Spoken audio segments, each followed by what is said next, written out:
the Ethiopians, how they developed. We've all developed in different environments. If you go into Zaire, you see pygmies who are 3 foot high and 7 foot Zairians. They're massive. And all the NBA basketball players come out of one area effectively. They've done the gene thing of a particular Zaire. We all grew up in environments. If you look at the people that live off the Azores, they live completely at sea and they can stay underwater. They hunt with spears underwater and their spleens have developed differently. They can survive six minutes. They just walk on the bottom and wait for something to come past and then stab it with a spear. I mean, they've evolved differently. We evolved differently, even us humans, and doesn't make us any less human. A bird's still a bird, but still they have evolved differently. Now I like to think of that as God's wonderful, marvelous plan, in the fact that he just lets things get on with it and see where it goes, because There's instead of but there's a that big difference intelligent between design thing, because we see how things change over the eons. That's the key correct, thing. correct. There's a Yeah, big difference between evolving, evolution, and adaptation. Okay, there's but they're the huge same difference. thing. Not necessarily. So, how many different, I guess, stages would a human have gone through since whatever beginning is in the evolutionary theory and us? And my question is, where are those at? Did we just decide we're as soon as we get done evolving, we're just going to kill off the rest of Yeah, we're them? constantly evolving. Why do you think? Look, No, but again, I know you're missing the point. So we've got these different stages of supposed human development over whatever amount of years people want to throw out there, but there's none of those other forms that we had come from left. None of them. all right. Well, let So me I give you. don't understand. We've Okay, we've got there's all right. different fish that Well, have gone into wait. different I got different you. spots. I don't understand why Hang on. as human beings, we don't have any of the previous Wait. So evolved we versions or whatever have got a left. bit. We have got a bit. I'm 4% Neanderthal. Right. I've done my 23andMe. In Russia, they're Denisovan or Denisovan. There were lots of hominids operating. They went like 4 or 5. We've got previous, whether they're ancestors, different ancestry, and how things evolve. You could go with the Anunnaki and the what is it, chromosome 2, say that that's something that people bring out, that we've been genetically modified away from a sort of lower primate. Um, there's a lot of different reasons, but I'll give you this. So a lot of the anthropologists, a few of them, said um, that we went into the deserts, which is why you can't find effectively what they call the missing link. But that's ridiculous. We don't have a thick layer of fur to protect us from the sun. We urinate wet urine. We have wet feces. We sweat. That's hardly the what a desert-born animal would do. Now, I've just given you one example, and that's where I think that we went to, and that is that we are effectively aquatic apes. So if you look at chimps in Zaire, you'll actually see them wading through um, water like what do you call it, swamps or something, effectively. So they'll be up to their waist or chest, and they'll be going along and they dip in, grab something, and they're feeling it with their feet, grabbing, and that. The reason they do that is because it takes the weight off their legs because they're in water, right? Now, if you look at our own bodies, as I said, we sweat. If you look at, you put your hand in water, okay, and it swells, right? Doesn't it? Your hand, okay? We now know if you look at the ridges, the lines on your hand, they swell. And what it means is when we're in water, we can So grip stuff grab better. things. Is that why when you're in And the if, bath for a long time, your Adapting. hands go yeah, wrinkly? Is that what you're talking about? yeah, Yeah. exactly that. And if you think about it, if you're diving for like mussels or things at the bottom, crabs, for you in your game, effectively it King makes it of crabs, easier to man. grip. And if you think about it, think how comfortable people are. As I said, that tribe, 6 minutes they can survive and they're down there. So I think obviously around water, and let's not forget that civilization always sits around water, rivers, coasts, okay? And we know that the seas have risen 400 feet since the melt of the Ice Age. So a lot of those civilizations would have been wiped away. And they're still finding wrecks and things like that from a long time ago. But basically, 400 feet, I mean, that's 120 meters. So that's enough to wipe out a lot of that probable evidence. And that's where I think, you know, our evolution sort of took a path to, effectively. I mean, look how well we can hold blubber. I mean, you can see some enormously thing, but then look at marine animals. Look at marine animals and how good they are. And you don't see fat chimps because they don't need to go in the water. And fat is good for insulating against water, which is I think 15 times colder than it will suck the heat out of you 15 times quicker than air. It might even be 20. It's a long time since I've known about that, but there you go. Speaking of water, Dan, if we're this is a point that I'd like to know. I'd like to hear both of your perspectives on. If we're on a globe and it's spinning and we're just going through space, how does the water stay where it stays on Earth? That's a good question. That's a really good question. Or like at the bottom of the ocean, why is it absolutely freezing? If the core of the Earth is very, very warm and there's magma flowing throughout all these things, why is it absolutely freezing? Magma doesn't get through the rock, mate. When magma comes out through the rock, you get volcanoes. So you know, rock is I don't know, either it's a great insulator or it's a terrible insulator. It's probably a great insulator because you don't feel it. But as for the water sticking to the rotating Earth, there's three principles in play there. One is gravity. Oh, so let's first of all, if you took the deepest trench, which is the Mariana Trench, that's 12,000 feet. I once did a little calculation on this because people were like throwing up spinning water tennis balls, wet tennis balls. That's and what I was thinking about when I asked you. Yeah. And so what I did was I did a calculation where I took the radius of the Earth, the deepest part of the trench, and then I converted how deep the water is on the planet compared to the size of the Earth. And it was like 0.00000 like 8 or something. I can't remember. People could work this out. It's minimal. To us, it's deep because we're so small, but to the Earth, it's almost like a misting. And of course, gravity affects everything. And the closer you are to the center of the Earth, the stronger the gravity. Now, you've also got surface tension. You must be able to see this when you've overfilled a pint or a drink and you get that little bow on the top of the glass. That's surface tension. And it's because the water molecules, they really want to hang on to each other. They're quite fond of each other. And of course, the big one that everyone ignores is air pressure. So our average air pressure, according to ISO, which is the International Standard Atmosphere, at 15 degrees centigrade, so this is a mean thing aviation uses, at 15 degrees centigrade, the pressure will be, and the pressure is 1013 millibars. Now that equates to about 15 psi. So that's half the pressure. You may have done off-roading, Ethan. When you it gets a bit rough and you got to take the air pressure out the halve it so you can get the grip on the tires. Yeah. When you get a bit stuck, if you've got 15, you're still a fair bit of pressure, 15 psi, but we don't feel it because we've evolved with it. We've grown up with it. We just don't feel it. So you've got these three forces that are holding everything on together, and surface tension is a big one. We just don't see it because we don't really see the scale. When you see it in your glass, you could kind of see the scale, but when you're looking at an ocean with waves and shit like that, you don't really see it. But so I guess my question on it is like, so easy one is like the Titanic. It's a famous shipwreck. It obviously is at the bottom of an ocean.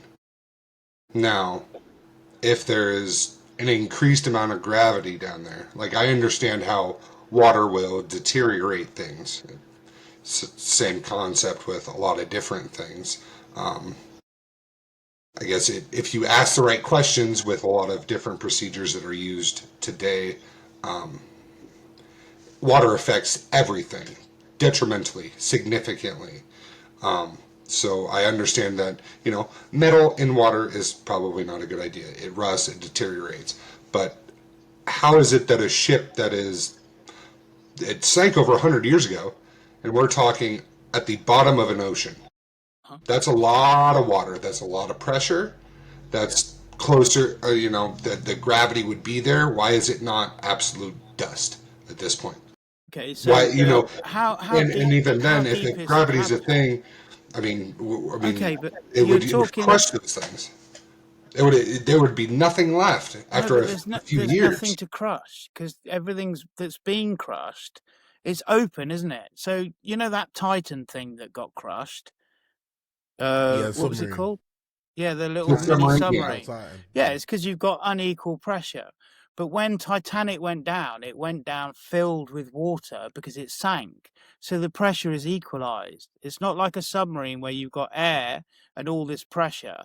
Now, the other thing is the gravity differential is squared, and I can't remember the actual formula, but it's sort of squared as you go. So, but also, how deep is the Titanic? I don't know. What is it? 3,000 feet? I'll look it up. Plenty of distance. It's or is it more? 8,000? I don't know. It's a long Um, way down. But actually, if you think, what's a mile in feet? 5,280 feet. There you go. it's twelve So it's thousand only five hundred feet, by the way. The 12,500. Titanic. So Yeah. basically, it's two Two miles and a half down. miles. So the pressure is enormous. But what isn't down there? So also with like rusting and decomposition, what is there very little of down there? Oxygen. And what does steel need to rust or turn into oxide? I Oxygen. mean, if you look at the two major components of water is hydrogen and oxygen. Yeah, So but yeah, there's probably more hydrogen. it's bonded. It's bonded, and it's the pressure there is enormous. H2O is a molecule, so Right. That's there's got to water. be a chemical reaction or a thermal reaction or a reaction in order to break that hydrogen away from the oxygen. So that's why it's still down there. And the fact that the pressure was equalized because the ship was already open. So you've got equal pressure It on doesn't each need to be. side. I guess I'm not understanding how air pressure in a ship that's obviously sunk and has been there for years. If the weight of water, right? We've got Yeah. 12,000 feet, and obviously very much larger in width, but we've got all this water and its weight pushing down on just the ship on the seafloor. I guess I don't understand how something Because, that's down there can just be, they're all willy nilly if there's, okay, this gravitational pull of this water. 12,500 whatever wait, feet and wait. then wide pulling Okay, down on this object. And if it's gravity, it's going to pull it down, it's going to crush it, it's going to hang turn on. it to dust All right. in a short period of time. Okay, that's because it's still, and as I said, it's surrounded. Once it's sunk, you've got all that water going into the ship. So as Correct. the ship then descends, the pressure is equal on the inside of the ship as well as the outside of the ship because all the water's gone in there. So when you're talking about the pressure is actually just holding the kind of structure together because the pressure is equally within the ship as outside the ship.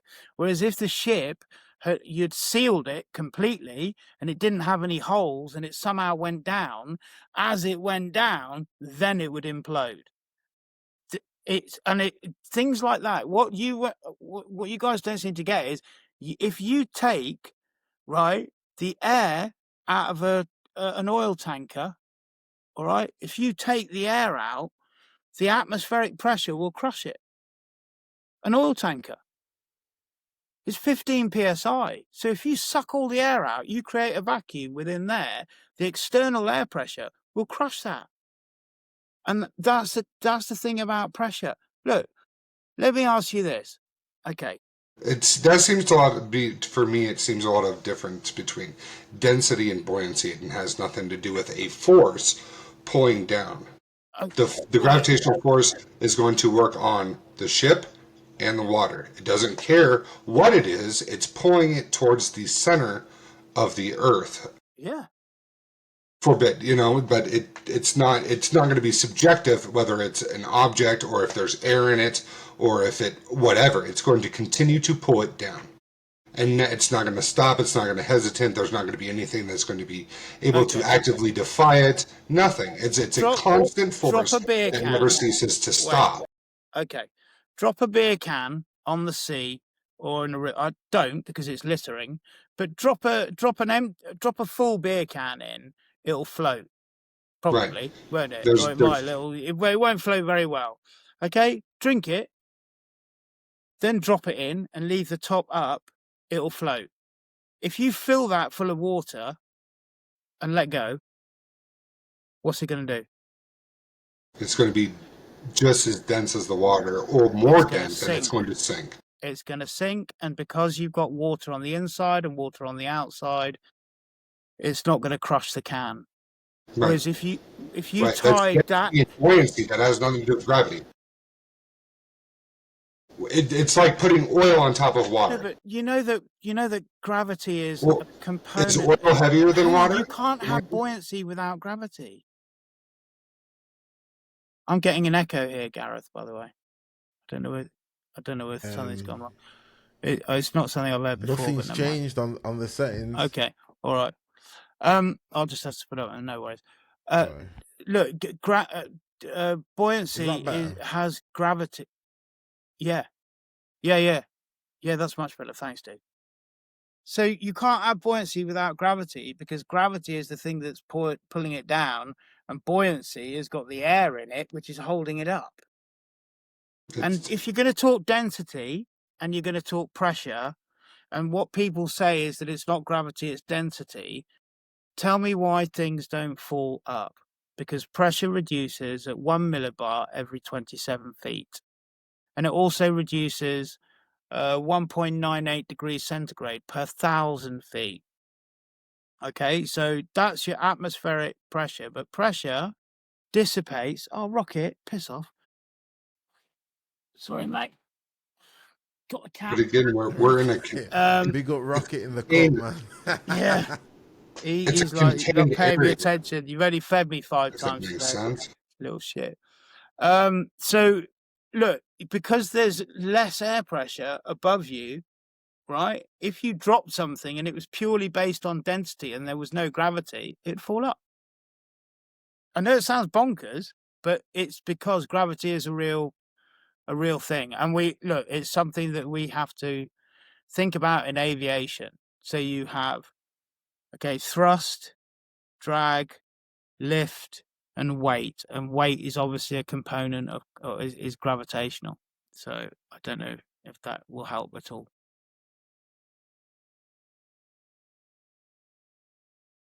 Anyway, I don't understand. I get the pressure thing, but again, like we're within a contained area here, so obviously it's going to stay that way. You know what I mean? Okay, let's work on that. Let's work on that. So you think that we're in a contained environment within the firmament? Yeah. Yeah. Okay. Yeah. Without gravity? We haven't laughed and nothing comes back in. Okay, so without gravity or with gravity?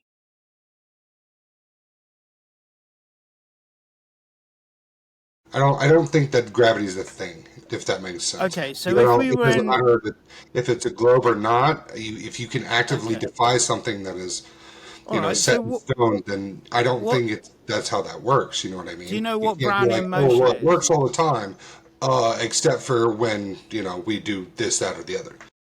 And it wasn't brought, it wasn't Ethan, brought forth like that in the beginning. It was, this is constant, this is how it is, blah blah blah blah blah. Ethan, There wasn't things that were just out of the blue actively defying it all the time.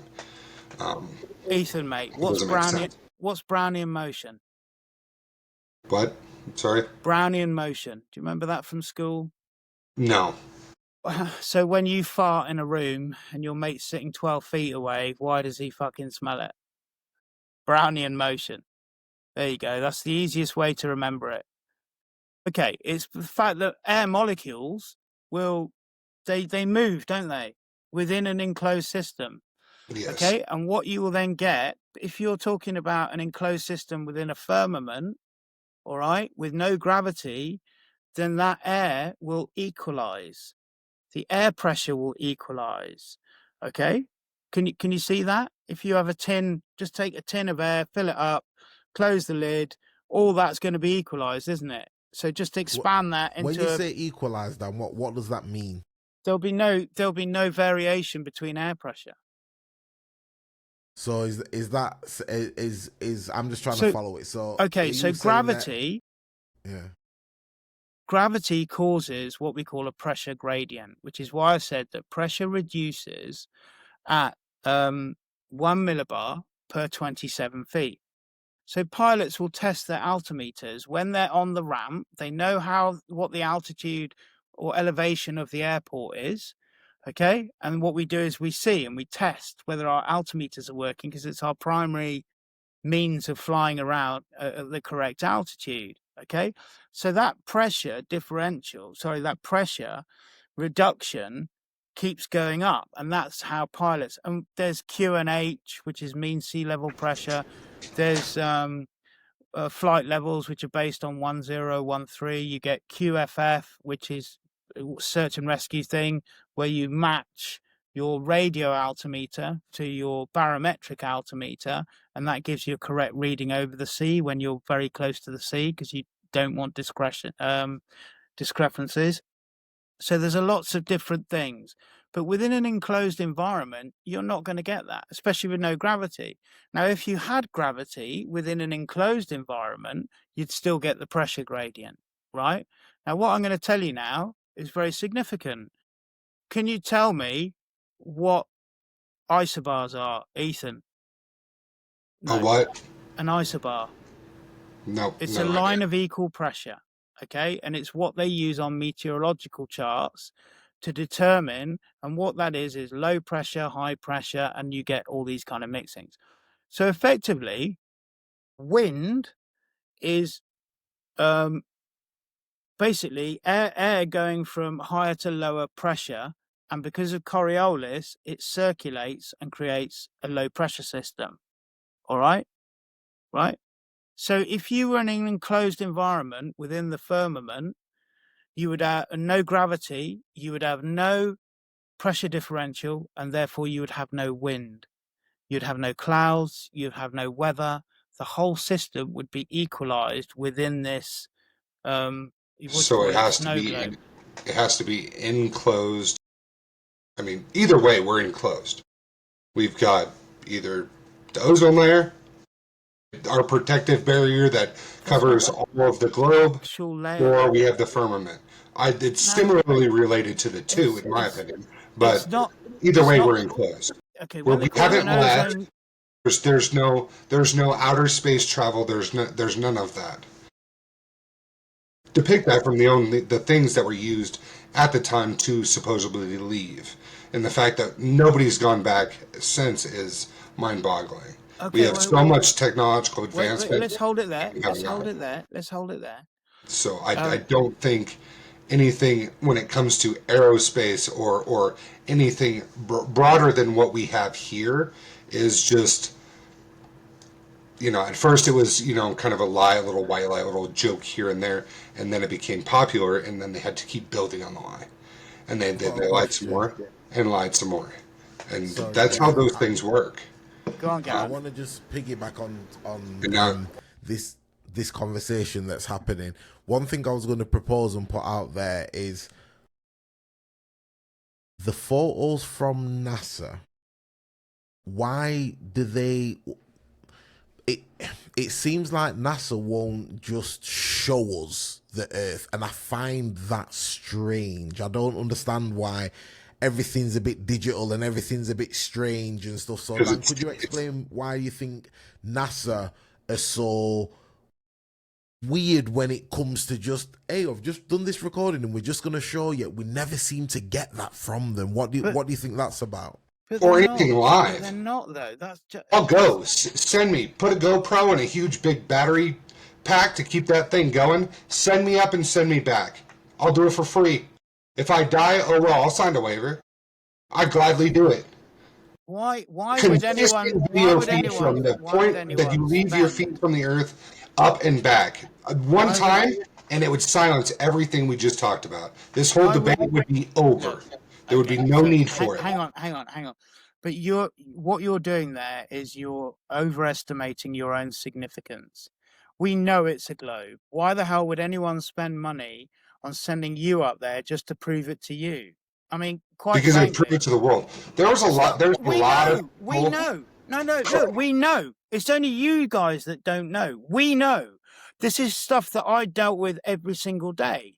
You don't know. So you get the GoPro, you send the balloon up, and you bloody well do it. Because we have no requirement to convince you, okay, of anything. We know the world operates. There's so many different things that it's impossible to Rely be on a flat. flat plane to operate. Absolute nonsense. So tell me why so why do storms rotate differently? You're a farming man, you've got to watch the weather. Why do storms rotate anti-clockwise in the northern hemisphere and clockwise in the southern hemisphere? I mean, this is meteorology. You can see it. You can look at weather charts. You can talk to ships. You could talk with on HF and find out where it's all coming from. That's easy for you to do. You could look at the stars. Why do the stars rotate in different directions in different hemispheres? All you've got to do is call one of your guys in Australia and say, hey, what can you see? Oh, I can see the Southern Cross. Can you see that? No, I can't. Well, I wonder why that is. Oh, which way are your stars rotating? Go on, Because why? what we're seeing is a lot big. We get told all the time, well, you're just not able to comprehend just how big the Earth is. And I say that right back. I don't think you understand just how big the Earth is. So yes, I'm not going to be able to see those things so far away when I'm here. If it was flat, you'd see them. No. If it was flat, you'd see every constellation. Look, Ethan, you've never been to the southern hemisphere, and I can assure you that the sky is very different, extremely different. And the Southern Cross and Polaris. You're wrong. I'm saying I'm not wrong. I've seen it. I've navigated by it in Zambia at night. The Southern Cross, we use it for navigation. Correct. Okay, the way that it points, right? You have to take the long bit, okay, and double that, and that gives you south. That's how you navigate by it. You can't see that here. You're telling me that you're just too far away? Can you see Polaris? Yes. If you were in Australia, can you see Polaris? No, because the Earth is in the way. I've got another question, Dan. Sorry. So back to about, just totally lost my train of thought. The original question I asked you, what's that question? Shit, sorry, Gareth, I've forgotten too. Sorry, whose dog's that? Is that Ethan's or? Yeah, it's mine. Oh, right. Yeah, sorry. If I remember, I'll interject back in. But I've. Oh yeah. So this is what I was gonna say, Dan. So with NASA, right? When they do show images, right? The photos. Yeah, that was the why. Because I've looked into this before, and I just don't know why they don't just show us something like point blank, like, look, this is the Earth, and They have. These are just flat Earth arguments. So when they initially went to space, if you think there was no such fucking thing as CGI, just none. If you look at the cinema and all that sort of thing, there just wasn't anything like that. People had no concept, and because everything was on film, all right? So everything's on film. So what did they use? They used Hasselblad cameras. So if you look at the Blue Marble, that's a genuine shot from a camera from film. And a lot of the early Blue Marble and Earthrise. Have you ever heard? Because I remember looking into something before, Dan, and they were saying how it was saying how they have to like transmit the photo back, almost like the image wasn't a true image, but it was bits of data No, put no. back together. Have you? What they do is